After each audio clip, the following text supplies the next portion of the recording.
Welcome to Inside Athletic Training, a podcast from the Professional Baseball Athletic Trainers Society, where Major League and Minor League athletic trainers share insight into athletic training at the highest level.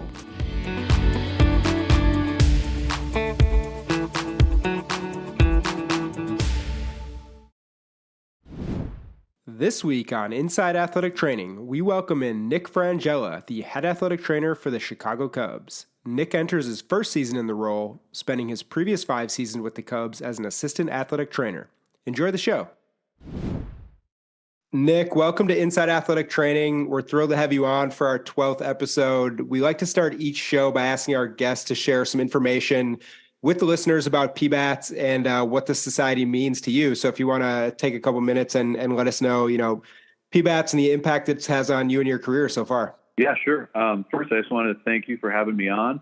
I've been looking forward to this and honored to be one of the guests on the podcast.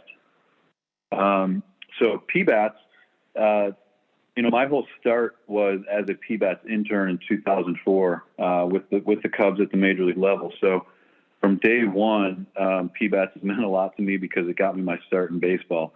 It's an educational society. Obviously lets us network within not only professional baseball, but also within our profession and the community. So we take PBATs very serious with the play campaign, different scholarship opportunities that allows us to keep in touch with some students and also within the profession.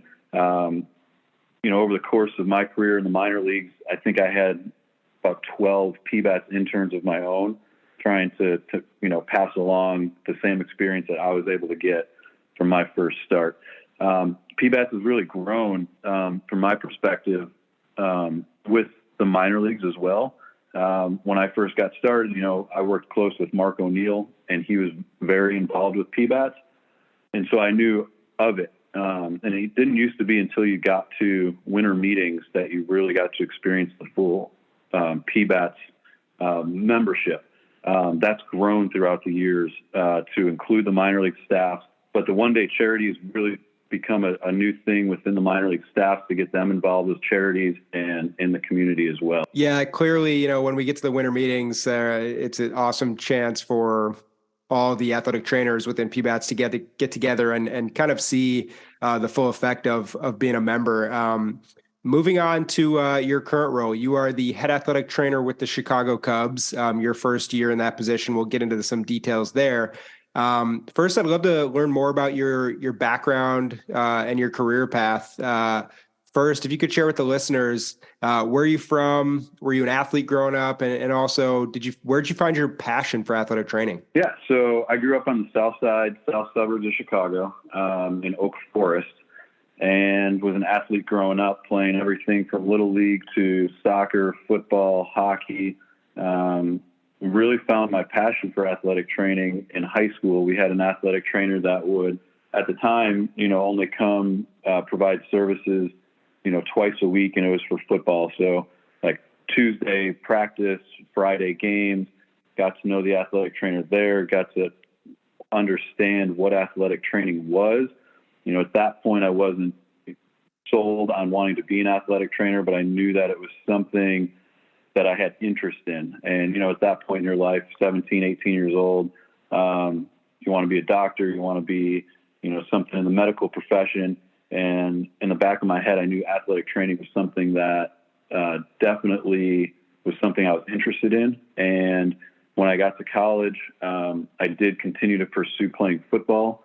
And with the athletic trainer at Illinois Wesleyan University, Bill Kauff, again, that just kind of drew me in and realized that was something I wanted to pursue as a career, which is why I had a transfer from Illinois Wesleyan to Illinois State, where there was an accredited program for athletic training. So again, I grew up playing sports, south side of Chicago. I'm just, fortunate to be able to work every day in Chicago and have the opportunities here. The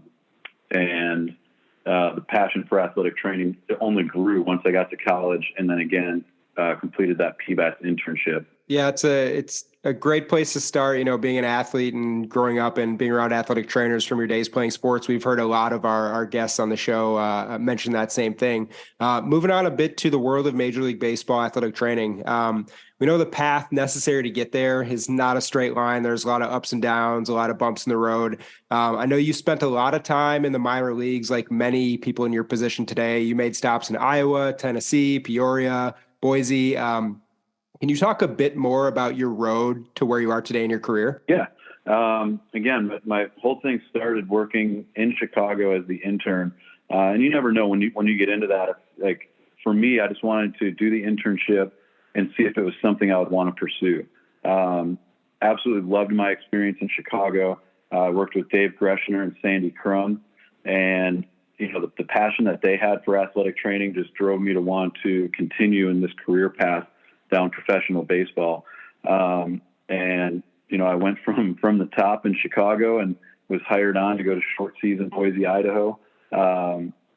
Absolutely loved that experience there. And you get to see the differences from, what your end goal would be to get back to the major leagues and to go back. And at that time, it's 2005. There were no strength coaches at the time. So, a lot of the things that, I saw taken care of in Chicago by, clubhouse staff and travel party and travel coordinators becomes part of the athletic trainer's daily job. So, starting in Boise, having the opportunity to move up to Peoria, which was close to where I went to college. So I had some familiarity when I was in Peoria for 2 seasons, moved on to the Tennessee Smokies. And again, that's where you kind of get your taste of, there's 40-man roster players on your team. The travel becomes a little bit better. Some of the hotels get better. That path as you go up just continues to make you give you that drive to want to get better and get back to that end goal where I started. A couple seasons in AAA. And at that point, you've got players that are shuttling back and forth between the major league level back to AAA. You start to get more experience dealing with the front office and more transactional type things and different player personalities. So you kind of get an all-encompassing feel of major league and minor league at the same time. Really important. I spent 4 years at the minor league athletic training coordinator, and that's where you really start to hone in on some leadership skills, planning, and where you really get your rehab skills fine-tuned, and you're just really getting the whole experience of Major League Baseball in those coordinator roles, dealing with Major League front office, minor league front office, Major League athletic training staff. You've got your own staff that you're kind of overseeing, in charge of, developing and educating and trying to get everybody on the same page. And so, those 4 years were invaluable to me to get me to where I'm at now. And then along that whole path, some of the things that I would do to put myself in a position to be noticed would be, just always arriving early. If, my report date wasn't until spring training, I would try to get out to Arizona in the off season, help out with rehabs when I could, work instructional leagues, off season camps and things like that, just to make sure that, I was doing everything I could to not only learn more skills from my peers, but also just being around and just, having open lines of communication with strength conditioning staffs, with, again, front office and just the people that are around year round at our facilities. And so, my path, again, went from starting at the top, going straight back to the bottom, and then just clawing my way back and going through each of those positions. And I think, the most impactful, again, was that time as a coordinator, which I believe has really prepared me for the current position that I'm in as head athletic trainer. Yeah, and you mentioned the differences in levels across minor league baseball, and really how you learned so much about what being in the major leagues is like from your time as a coordinator and at other levels, and you really just ramped up from there.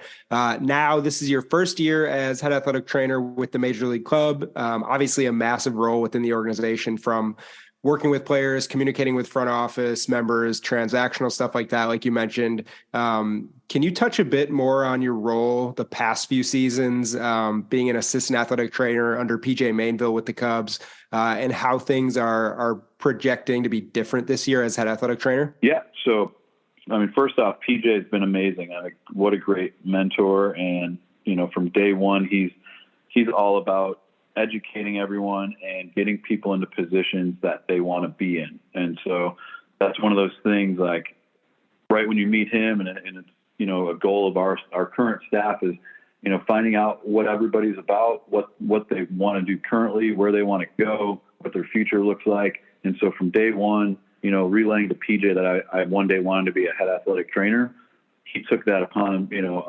took me under his wings and like made sure that like we were going down the right path to get me to where I'm currently at. So, as his assistant, I mean, I soaked it all in, asked questions, learned as much as I could. And really my number one goal was to make his life easier. Knowing that he's dealing with not only the active roster, other 40-man players, front office, in a leadership role, and there's so many different things going on. I wanted him to know that he can go do his other duties and just know that things would be taken care of, the team would be taken care of. Everything as small as supplies are where they need to be and ordered, and we're not running out of things. But number one goal, again, like make his life easier, but also learn from him, knowing that I eventually would want to be in that position, and have that career for myself as well. And I couldn't have asked for a better mentor between him and really Mark O'Neill as well for putting our staff in a position to move up and get into the roles that we wanted to get into. Yeah. And Mark O'Neill, obviously a former president of PBATS and a legendary athletic trainer in the Chicago area, and PJ as well, just awesome mentors. And we'll get into some of that later on. Interesting. You mentioned you always aspired to kind of get to the big leagues, but was this a position, when you were in college that you had your sights set on to be a head athletic trainer for a hometown team of yours? So it's funny. I've got an old high school newspaper. And again, I thought it was something I was interested in high school, but I think someone asked what, it was like an outgoing senior thing. I was like, what do you want to do when you grow up? And my answer, I have it somewhere, is to be a trainer for the Chicago Cubs Wow. or the Chicago Blackhawks. And, I never went that route, but to be an athletic trainer with the Chicago Cubs, and then to not only move up through the system and then be on the major league staff to finally get to this point, it's just one of those moments that it took a lot of work, not only from myself, but from other people as well. And it was just a whole, group thing. And, I couldn't have done it without some of those mentors. I couldn't do it without the staff that we have, without our minor league staff, and with all these people, mentors I've had outside of baseball as well. But yeah, and, it's one of those, you don't think it's going to happen because there's only so many jobs, but you just keep your head down and do the work. And for me, fortunately, I was able to do it not only in my home city, but with the team that I grew up rooting for. Yeah, really. I mean, you're one of the unique few people who, first of all, get to work in sports, which is awesome. And, obviously well-deserved in your position, but for your hometown team, growing up in Oak Forest, really close by is awesome. So I have to ask, when we'll get to some questions later on about your favorite stadiums and things more about you personally. But working at Wrigley Field every day, we have so many athletic trainers. When we ask their favorite city to visit or favorite place to watch a game, it's Wrigley Field for good reason. What is it like for you? That's your office now, showing up every day at Wrigley Field and calling that home. What's that like for you? There's a feel. You can't even describe it. So when you get to Wrigley Field, there's a smell, there's a feel, there's just this energy that surrounds it. Sure. And it's people that have been there, even as a fan, as an employee, as anything, when you go to Wrigley Field, it just has this different feeling.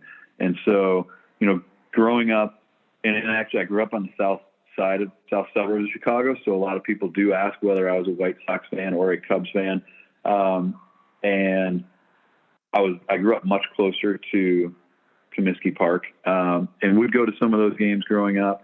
I was a Cub fan because I had an uncle that took me to my first game, and it was at Wrigley Field. So I grew up a huge Mark Grace, Joe Girardi fan, and I just knew I had been to White Sox games, but the feeling at Wrigley Field was so different. And then I could still remember when I did my internship and just every day getting out of the car and just smelling the ballpark, like smelling them starting to make the dogs and the food and everything else. And when you got into Wrigley and the old clubhouse, you just knew it was iconic.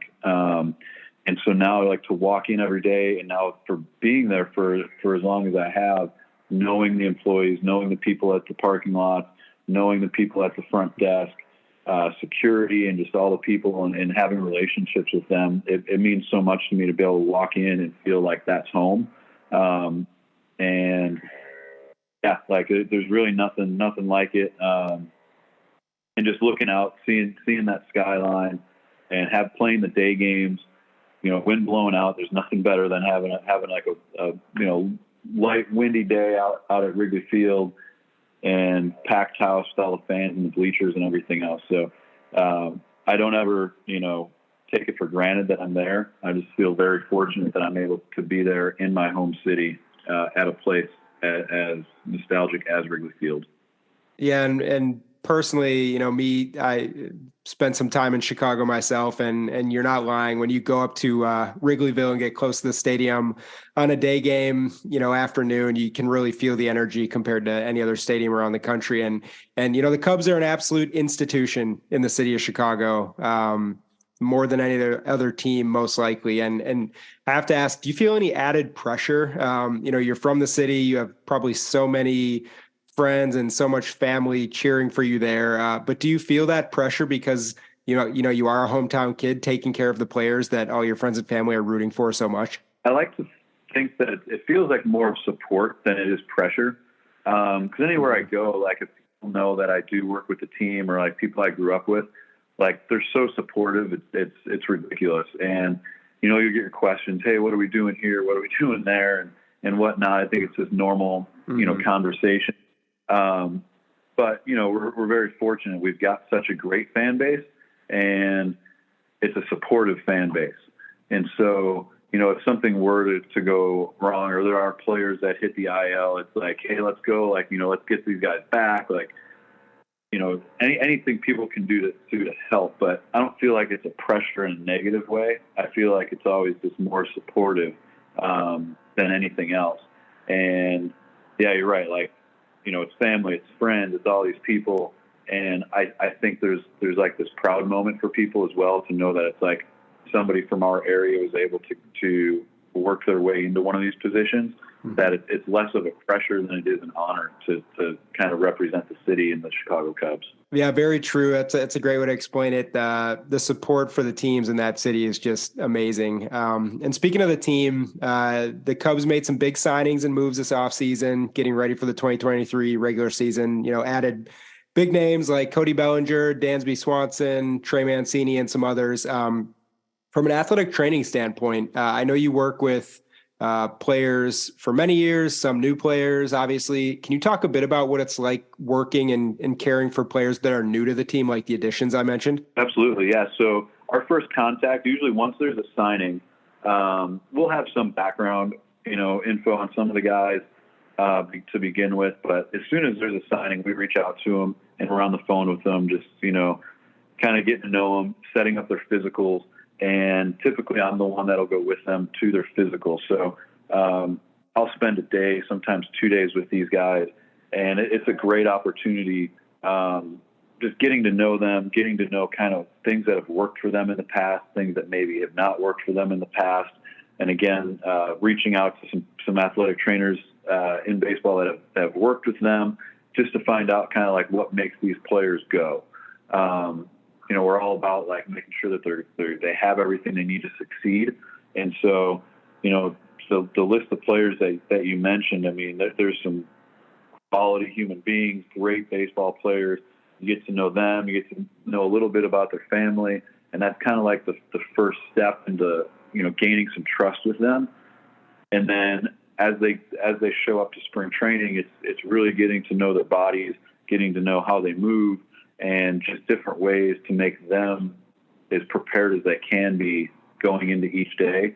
And that trust just continues to build. So, our staff is all about just making sure that we put our guys in the best position to succeed. And so, all these guys, they're going to have things that worked for them in the past, and we don't want to ever change anything that somebody's doing. We want to make sure that they're comfortable in doing the things that make them feel good, make them perform, eliminate and try to prevent injuries. And so it's a full team effort between, what a player comes in with, things that we may be able to add, just to get them into a place that allows them to be their best version of themselves. And you mentioned the trust factor. I remember, our episode with Ryan DePanflo of the Diamondbacks. He mentioned building trust with players is absolutely crucial to having a great relationship and making sure they're okay and that the work you're doing is beneficial to them. Do you agree with that? That trust is really one of the most important factors between an athletic trainer and players? 100%. And sometimes there's a fine line of like, players may feel like, some of the information we're trying to get is to maybe not help them. Our job is to help the player put the best product on the field, help them perform, and their health is number one. So, again, that trust that we have their best interest in mind goes a long way. And as you get to know the guys, this is our second family. So, we're at the ballpark 12 hours a day with these guys. We spend more time with them than our families and vice versa. They're spending time with us. So, it is funny, like when you do get to meet their families and it's like, oh, this is Nick, this is the guy I tell you about every day. And the wives and the girlfriends and the families all know who we are as well because of those relationships that you build. But, the sooner you get that trust is that's when you really start going all in the same direction and really getting these players to, again, trust is going to keep coming up, but trust that you have their best interest in mind and that maybe something may not feel right for the first few days, but there's an end goal in mind. And again, the trust, I would agree with Ryan DePanfalo that's probably the number one with the players to get things going in the right direction. Yeah, extremely interesting. A lot of people think the athletic trainer is there to, the cliches of taping ankles and getting ice and heat. And there's more personal touch and a lot more that goes into being great at what you do, like you guys are. In terms of getting to the point where you are, earlier you talked about Mark O'Neill and PJ Mainville and others showing you the ropes early on in your career. Other than those two guys, when you were breaking into the game, were there any other mentors or role models that you looked up to in the field of athletic training? Yeah. So once I got in, again, I was in kind of like one of the rare situations where my internship was at the major league level. So you get some more exposures, I feel like, when you're in Chicago than maybe if you had interned in a smaller town at an affiliate. But, in my first year, I met Tony Garofalo, who was a former head athletic trainer with the Cubs, John Fierro Sr., previous head athletic trainer of the Chicago Cubs. And you start to just build this little network. These are people that I still, keep in touch with and still see on an occasional basis. Dave Greshner was when I interned, Dave Greshner was the head athletic trainer prior to Mark. And so having him out in San Francisco and Sandy Crum, who's now again back with the Miami Marlins, just having these people in the game, I had these connections kind of all over the country. And also was able to meet in that first year some of the minor league athletic trainers that came up towards the end of the season. So coming out of my internship as a student, I had already had kind of these plugs of like 4, 5, 6 major league athletic trainers that I could shoot a text to, ask questions, network with, meet some other people kind of going into it. So yeah, throughout my whole career, Mark's probably been there for me the most. And then PJ came in following Mark and has been outstanding for my career and kind of, obviously got me to where I'm at now. But I couldn't ask for any better mentors. They've came from other organizations. So, you get a sense of what Mark had experienced when he was in St. Louis, coming to Chicago with PJ. You get some of his experiences from when he was in Baltimore to Arizona and then to Chicago. And again, that network just keeps growing. But those would probably be my main mentors throughout my career. And interestingly now, obviously roles have reversed. You are very well established in the game. You're the head athletic trainer for the big league club in Chicago.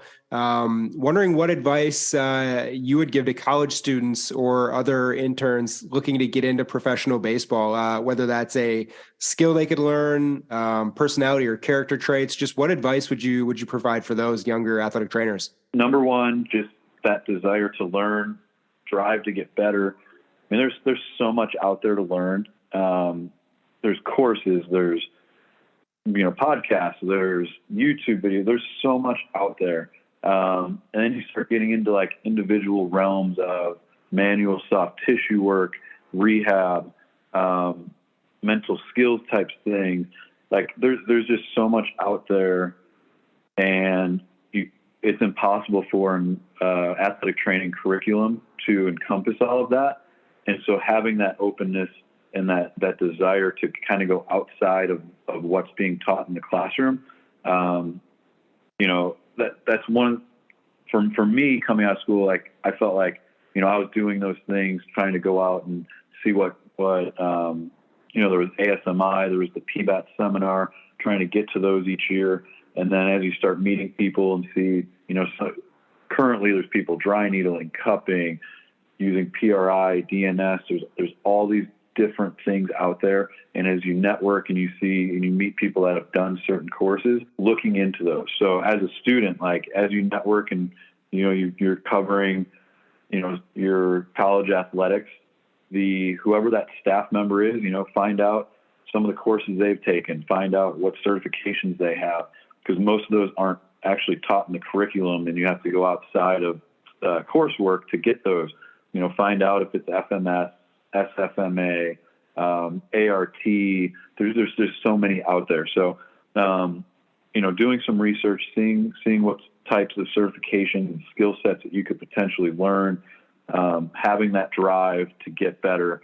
And we can keep coming back to networking as well. Like, if you're at a university, you might travel, or there's a visiting team comes in, meet those athletic trainers, and you never know when that person is in a position to hire. You never know if, a PBATS internship is going to turn into a full-time job. And so my biggest advice is just putting yourself out there, wanting to learn, wanting to meet people, and just put yourself in a position where somebody's going to want to hire you. Major League Baseball, all the teams have continuing education opportunities, and you may not have the money as a student, but if you get brought into one of these organizations, there will be opportunities to learn. And so even if you haven't actually done it yet, being able to tell an organization, I would like to get my CSCS. I would like to learn, dry needling. I would like to learn some manual therapy skills, rehab skills, and those organizations will help you get there. That's great advice. And I know a lot of the points you mentioned, we've heard from a couple different head athletic trainers across the league. So definitely a common theme there. I want to get back a little bit to your day-to-day responsibilities and your new role as head athletic trainer for the Cubs. A lot of our listeners and, even myself before working with PBATS, you figure an athletic trainer shows up a little bit before the game and does treatment after and heads on home. A lot of us don't know how much goes into the job each day. So I want you to share a bit about what your day-to-day looks like during the regular season. Sure. I think my first thing when I get to the field is all prep. So when I get in, I'm taking a look at maybe some of the current things that are going on with our active roster. Kind of like, again, looking at what I've got in front of me for the day. Then I'll go through any players that are on the IL that are maybe rehabbing down in Arizona, and just for my own brain, just to kind of put everything together, where we're at, conversations that I'll need to have prior to meeting with our staff. We'll do a staff meeting, for a night game. We may meet around 1:30, and that'll include our athletic training staff, our physical therapists, massage therapists, strength conditioning staff, and nutrition. We'll just get a good handle of what our day looks like, maybe adjustments that need to be made to someone's program, if there's any restrictions on players, making sure that we're all on the same page. if there's any big checkpoints for a rehab player, making sure that everyone's aware, like where some of those points are at, where we're at on any given day. Once we're all on the same page, that's usually when I'll try to touch base with the coaching staff.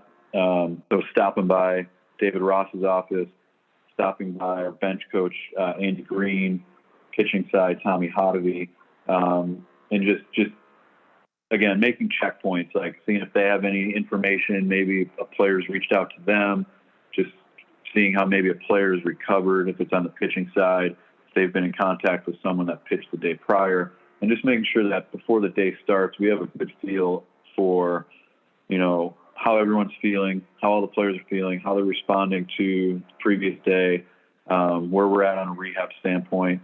Big thing is just communication. If there are, any restrictions for a player that day, we're going to make sure the coaches know that as well. And, it's just open conversation. So early part is just a lot of communicating, getting everybody first on our staff on the same page, and then including the coaching staff. From there, players start coming in, and it'll be treatments up until about batting practice, which usually around BP time is when we'll go meet with the other team's athletic training staff, kind of go over some emergency procedures, just kind of, talk shop and get outside, get some fresh air. After batting practice, then it's let's go, let's get the guys ready to play. And during the game, we'll have staff kind of rotating on the bench or inside. We'll have some pitchers that come in and get their soft tissue treatments, do some of their programming. Throughout the whole day, we've got guys doing the corrective exercise programs, their workouts.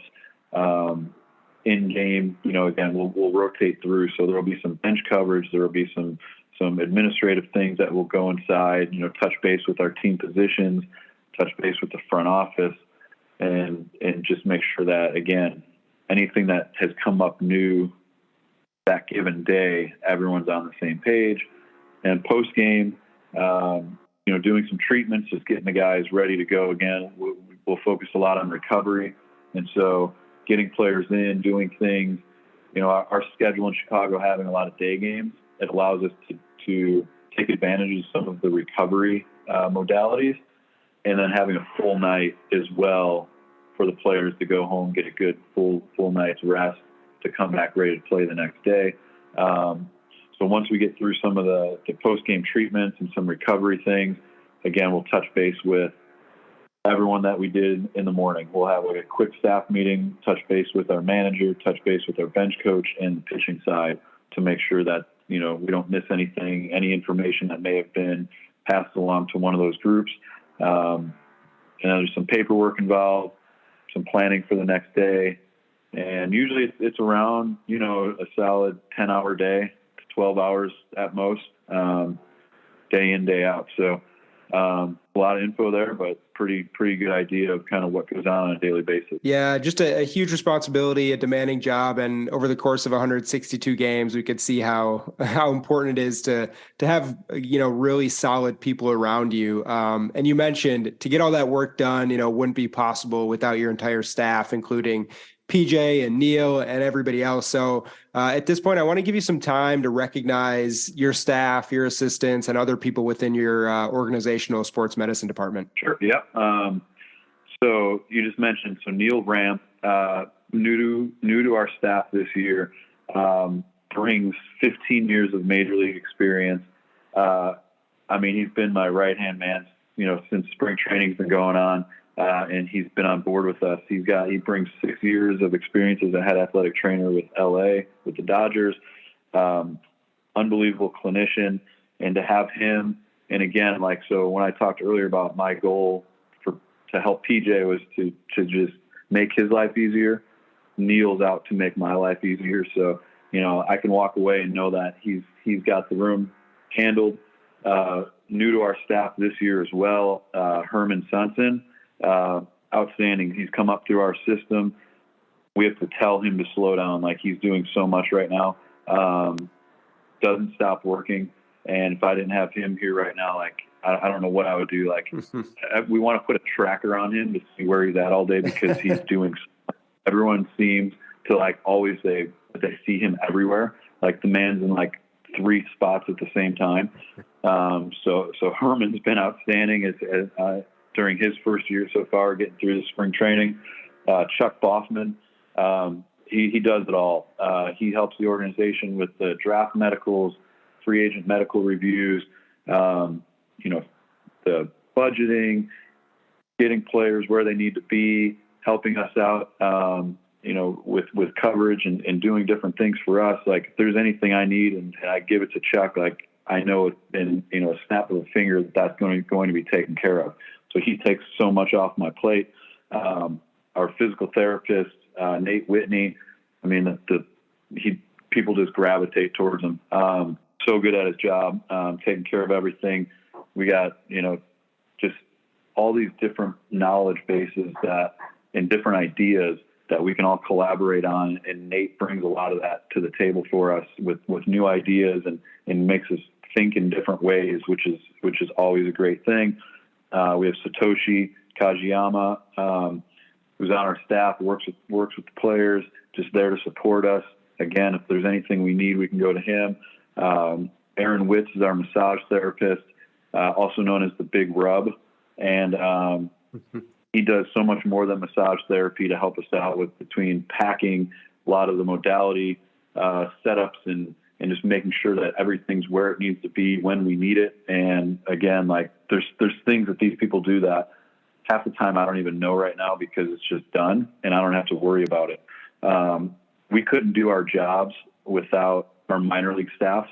Our coordinating group, James Edwards, Sean Fullen, Jeremy Clipperton, Logan Nordquist, like, they make it happen out in Arizona. So as we prepare and we have our rehab players that have stayed back at the complex, we are relying solely on them, like, with the communication, getting the work done down in Arizona and making sure that it's a smooth transition and open communication with our guys that are down there. Those guys work tirelessly to get things done and all have skill sets that are second to none. And our whole minor league staff from the Dominican Republic up, can't say enough about our group at each level. And everything that we've talked about with, that desire to learn, the drive to get better, like, our staff, I mean, they follow suit. Like, in addition to some of the group continuing education that we do, I mean, this group is on their own, going to different conferences, watching different videos, bringing new ideas to the group.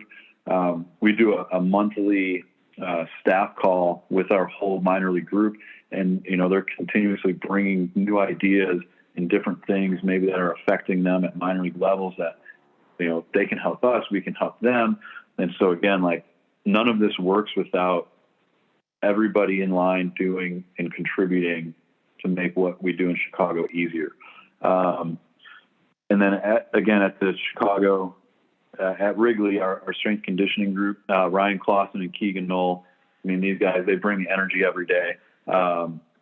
They keep the day entertaining, keep it light, get a lot of work done. We almost should just have one large room between us with athletic training and strength conditioning. Those guys are bouncing back and forth. Our staff's bouncing back and forth into the weight room. And, it's just all one big group. So I can't say enough about our group. And then, again, with PJ Mainville moving into his new role, the director position, allows him some oversight of not only our group, but then in the minor leagues as well. And so the same ways that he's been able to help me get to the position I wanted to get to, he's now able to provide that to our entire minor league group. So he's going to be out and about, visiting with the minor league staff, still day to day, like, kind of overseeing what we're doing, being that set of ears for me. I can't say enough for the way this transition's been going for me. Having PJ, who's been a head athletic trainer for 10 plus years, having Neil Ramp, who's 6 years, head athletic trainer, 15 years of experience. I can look left, I can look right, and get, some support from them, ideas. They've both been through the ringer. And so if there's any instances already that, like, I have not experienced, I know I can look either way and have their help. And they're both more than willing to be my support system. So yeah, can't say enough for our group. Very proud of them. Very happy with everyone. I told everyone yesterday and for opening day that this has been the smoothest spring training I've been a part of, and just the cohesiveness of our group is second to none. And really, we can't do what we do without all these people that I just went on for the last few minutes about, starting with the Republic up to our staff in Chicago. No, it's clear that, you mentioned so many times your network, your relationships, the trust within those relationships, and also experience is just so impactful on having a successful, athletic training staff and performance staff over there in Chicago. Well, Nick, we really appreciate all that information. Appreciate you joining the show. To wrap up today's episode, we're going to jump into a quick Q&A segment that we call Extra Bases, where we'll ask you 4 quick questions, giving you the opportunity to share some insight about yourself and your favorite things about athletic training and baseball. So we'll kick it off at first base. What is your favorite athletic training room? And this can be, at home, obviously, or on the road. Favorite athletic training room to work in the big leagues? So I've listened to a couple of previous episodes, and I didn't realize how much I had in common with some other people, but I have to go with Atlanta. When we go into Atlanta, I mean, it's a large space, great clubhouse. You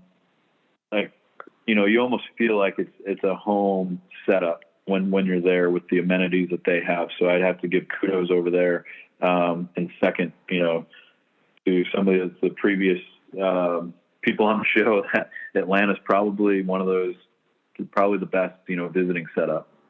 Yeah, it's getting pretty interesting. I should probably start keeping track of the numbers, but I would say more than half are showing their kudos to George Poulis and his staff in Atlanta, which is awesome. They're doing great stuff down there. Next up, going to second base. What is your favorite Major League stadium? And, I'm biased and you probably are as well about Wrigley, but your favorite stadium to watch a game from the dugout? I really enjoy in San Francisco. Just having the atmosphere, having the Covey Cove out and right, the big mitt and left, like just that whole backdrop in San Francisco. I enjoy that. And, PNC, Pittsburgh, having, the Clemente Bridge right there, seeing that backdrop as well. Those would probably be my top 2 in ballpark, just kind of, in-game stadiums, would have to be those 2. Yeah, definitely great backdrops there. Pretty unbeatable in Pittsburgh, like many have said on the show. Moving on to third base, you call Chicago home, one of the best cities in the world. Not many people would argue that. But what other cities do you enjoy? Maybe your favorite city to visit on the road when traveling? So I can throw you a little curveball here. I've been fortunate enough to experience the Little League game in Williamsport. That was an awesome experience in 2019, and we also did the Field of Dreams game last season, and having that whole experience in Iowa, going through the corn, coming out of the outfield, making that entrance, just doing all that. I mean, you really can't beat those experiences. And this year in June, we're playing in the London series, and so although I haven't done it yet, I can't wait to get to London. We've got about a day once we fly in to kind of be just a tourist, I guess, for a day. I've never been to Europe, so I'm really looking forward to that. And then just that whole experience, being in a large stadium, being out of the country. So I'll have to update you once I'm done with that, how that whole goes. But really looking forward to that. As far as over here, I love going to San Diego. Can't beat the weather. Great stadium. Being able to just kind of walk around Gaslamp and the entire downtown area, and along the water. New York's up there for me, especially knowing that I'm just there for 3 to 4 days and back out. I love to experience it in small doses. Get there, the touristy things. I don't know that I could ever live there. Kind of a lot going on, but enjoy going there, for the shorter road trips. Yeah, I totally echo that statement. We've heard from a couple other guys that New York is one of the best, but in terms of being there full time, it'd be a lot going on. Moving to home plate, the last question. So you're in your first year as the head athletic trainer with the Cubs. You've been in the big leagues for a while. You've been all across baseball in the minor leagues. But did you have a welcome to the big leagues moment at some point when you made it up finally? I did. It would have to be my first opening day. 2018, we opened in Miami, and just being on that line for the anthem and seeing the crowd, like, that's when it kind of sinks in, like, I made it. Like, I'm here. You look around, there's just fans, the stadium's full of fans. It's all the players, like the whole, opening day is like the Oscars now. There's red carpets, there's everything.